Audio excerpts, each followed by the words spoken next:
देखो हम तो बहुत दुखी हैं, कल से तो नींद भी नहीं आ रही है। कर दिया, रेप की धारा को हटा दिया है और जो 302 का उसमें था कि इन्होंने किया उसको हटा दिया, नहीं तो फांसी की सजा जघन्य रेयर टू रेयर ये मैटर था तो उसमें फांसी की सजा जरूर होती और उनको भी छोड़ा नहीं जाता। गैंग रेप का था उसको भी हटा दिया है इन्होंने, क्योंकि तभी बरी किया। देखिए सामूहिक रेप हटा दिया है और रेप केस हटा दिया है और इन्होंने 304 उसमें कि भाई हत्या करने की कोशिश, उसमें इन्वॉल्वमेंट, हत्या की उसमें इन्वॉल्वमेंट, तो उसमें ये इसमें सजा सुनाई है तो उनको सबको बरी कर दिया। इनको लग रहा है हम हिंदू हमें मानते ही नहीं है, इन्होंने ठाकुरवाद फैला रखा है। जो लोग दुष्ट हैं जिन्होंने अपराध किए हैं, अपराधियों को कम से कम उनको तो मत बख्शो, उनके तो पक्ष में मत खड़े हो। लेकिन ये जो ऑर्डर आया है ये पूरी तरह से निराश करने वाला है और जो कमज़ोर तबके हैं इस देश में उन तबकों को और कमज़ोर करने वाला ये आदेश है। ये बहुत दुखद है कि इन परिस्थितियों में जब सीबीआई ने और सब ने उसकी जांच की थी गंभीरता से और इलाहाबाद हाई कोर्ट उसमें इन्वॉल्व था और इलाहाबाद हाई कोर्ट की नेतृत्व में वो जांच पूरी होकर के और वहाँ पूरी रिपोर्ट दे रही और उसमें रेप और तमाम चीज़ों को माना गया। उस रिपोर्ट में ये हुआ कि भाई यहाँ रेप हुआ है और ये सब ये शामिल हैं उसमें। और उसके बाद जो धाराएं थी, तमाम धाराएं उसमें और भी धाराएं 302 वगैरह सब धाराएं थी, मगर ये ऑर्डर सिर्फ आया SC/ST एक्ट में और उसमें बाकियों को बरी करके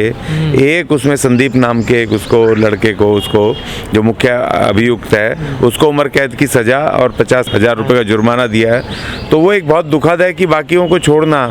और उनको बरी कर देना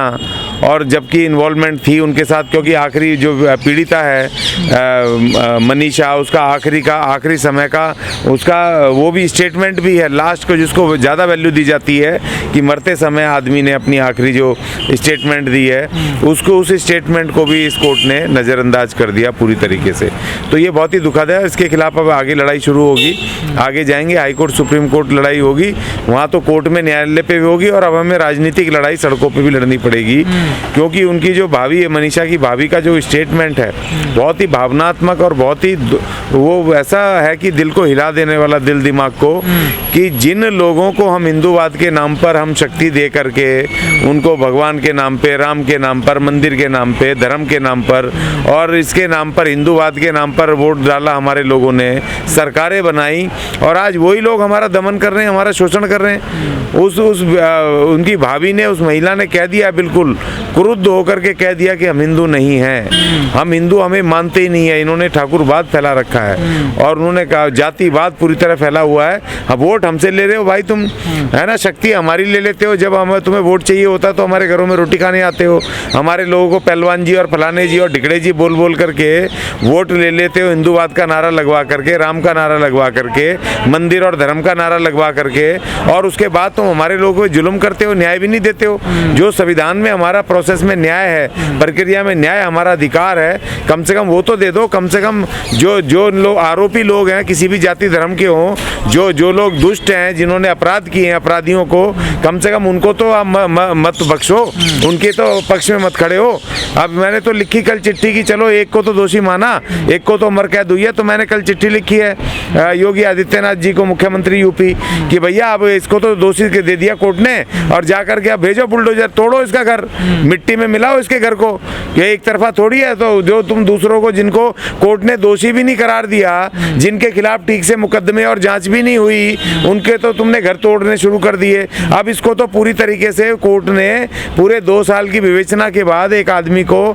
दोषी माना है, तो इसमें देर क्यों हो रही है बुलडोजर भेजने में? भेज करके तुरंत उसको मिट्टी में मिलाओ, उसके घर को, उसके तमाम जो भी उसकी संपत्ति है उसको कुड़क करो, क्योंकि आप ही का तो नियम है ना ये। और भारत के संविधान में आर्टिकल 14 में सब नागरिक समान है, सबको समान दृष्टि से देखा जाए। तो अब भैया जब वहाँ तुम दूसरों के लिए भेज रहे हो बुलडोजर, तो अब यहाँ पर तो कोर्ट का प्रॉपर आदेश है। लेकिन ये जो ऑर्डर आया है ये पूरी तरह से निराश करने वाला है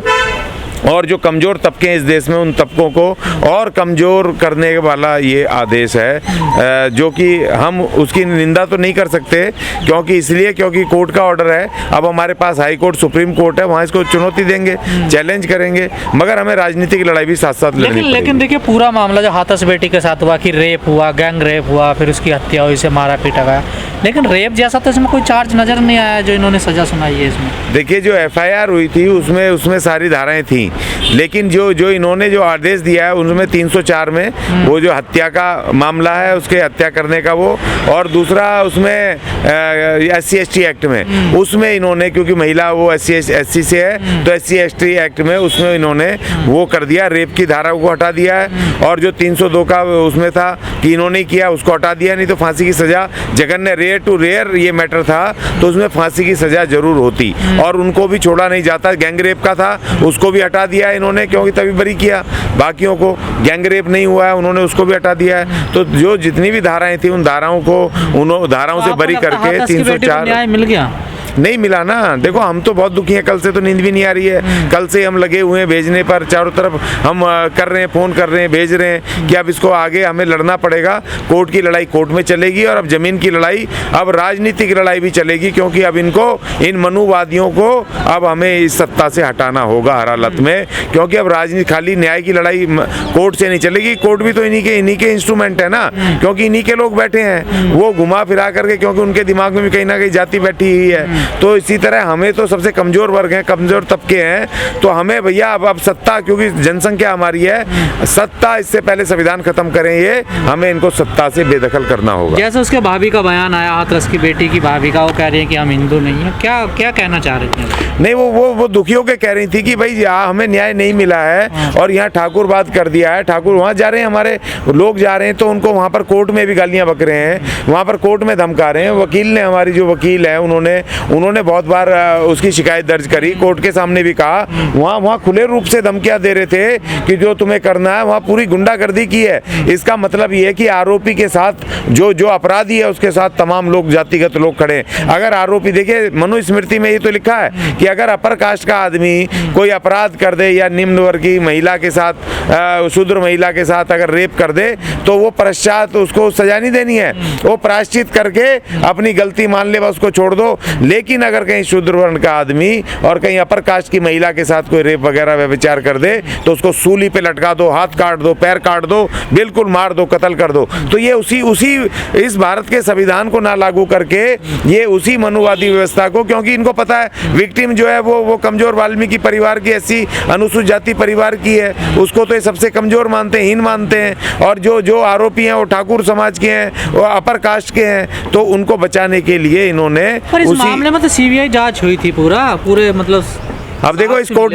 कोर्ट ने देखो, उन्होंने, वकील ने करी है, पूरी बहस वगैरह सब कही होगी, सारी की सारी, पूरे एविडेंस, सारी चीज पूरी मजबूती से लड़े होंगे, तभी तो इन्होंने एक को तो कम से कम दोषी ठहराया, पूरों को नहीं छोड़ा। लेकिन क्या है कि अब हाई कोर्ट में विवेचना होगी, में ठहराया वो भी तो देख लो ना, SC/ST एक्ट में डाला। रेप केस तो देखिए, सामूहिक रेप हटा दिया है और रेप केस हटा दिया है, और इन्होंने 304 उसमें कि भाई हत्या करने की कोशिश, उसमें इन्वॉल्वमेंट, हत्या की उसमें इन्वॉल्वमेंट, तो उसमें ये इसमें सजा सुनाई है, तो उनको सबको बरी कर दिया। इनको लग रहा है कि इस एक को भी दिखा दें जो हल्ला ना हो, जिससे कुछ दिन बाद, 2-4 साल बाद उसको भी किसी ना किसी तरीके से निकाल की बेटी देश की बेटी नहीं है, बस सिर्फ निर्भया ही है देश की बेटी। नहीं, देखो ये तो जातिगत भेदभाव तो है ही, आपको सबको पता है, जातिगत भेदभाव तो है। जिस तरह निर्भया के लिए पूरी देश दुनिया उमड़ पड़ी थी, वैसे मूवमेंट तो यहाँ भी खड़ा हुआ था, मगर जो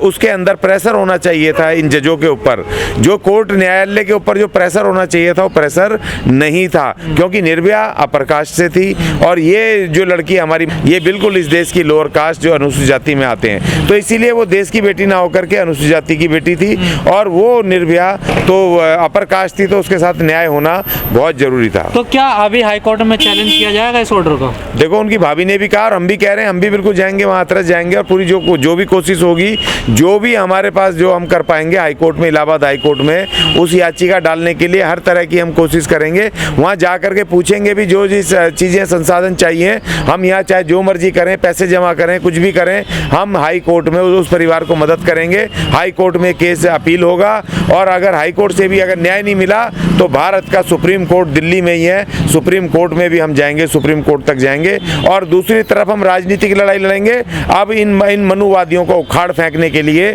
हम विशेष अभियान चलाए जाएंगे, गांव जाएंगे, अपने पूरे लोगों के पास जाएंगे कि भैया ठीक है, तुम किसी भगवान को मानो, किसी धर्म को मानो, किसी कुछ को मानो, मगर इन जातिवादी, इन मानसिकता वाले, इन अपर कास्ट, इन लोगों को देश की सत्ता से और उत्तर प्रदेश की सत्ता से बेदखल करो।